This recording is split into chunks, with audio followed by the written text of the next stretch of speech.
And so with that, the house value went up. And so because the house value went up, taxes went up. And because taxes went up, a lot of those people, they were able to get them out of those neighborhoods and slowly assimilate more people who weren't normally, so we're going to just say non-blacks, into those areas. And so that's how gentrification happens. And that's what they did.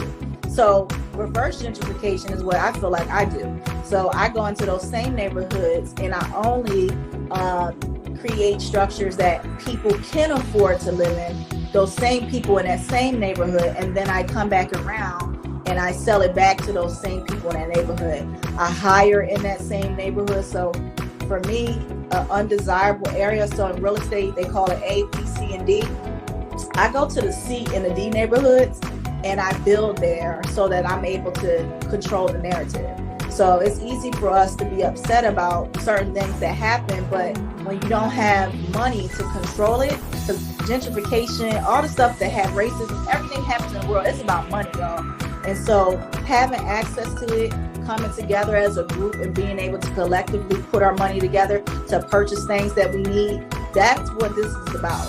And so what I'm saying is, to reverse gentrification, we now have to rebuild our communities.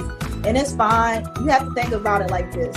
If you are building your own home, so as a developer, if you're the one creating your own developments, meaning building multiple homes, you now create the value of those homes. So reverse gentrification, where I'm talking about, is because we are building it from the ground up and we're placing value on that particular structure, we can now make sure it's equivalent to what the houses are already in that neighborhood, not pushing those neighbors out and forcing them to have to pay higher taxes. So that's how you cut it off at the neck. You have to reverse engineer gentrification in a way that allows for people to stay in their neighborhood.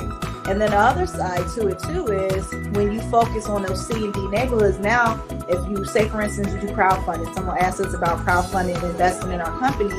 If you do that with the crowdfunding perspective, then now you're all pulling your money together. That means you can bring more businesses in, you can bring more people who normally would have lived in that neighborhood back to that neighborhood. Because now, as you are placing these new structures there, you're actually revitalizing that neighborhood. So now something that visually was not appealing, you now made it look better. So now people want to come back. And if you protect your neighborhood by hiring the people who live in the neighborhood and selling back to the people in the neighborhood, now everybody has a sense of pride and ownership. And so now you'll see more people wanting to be in those neighborhoods again.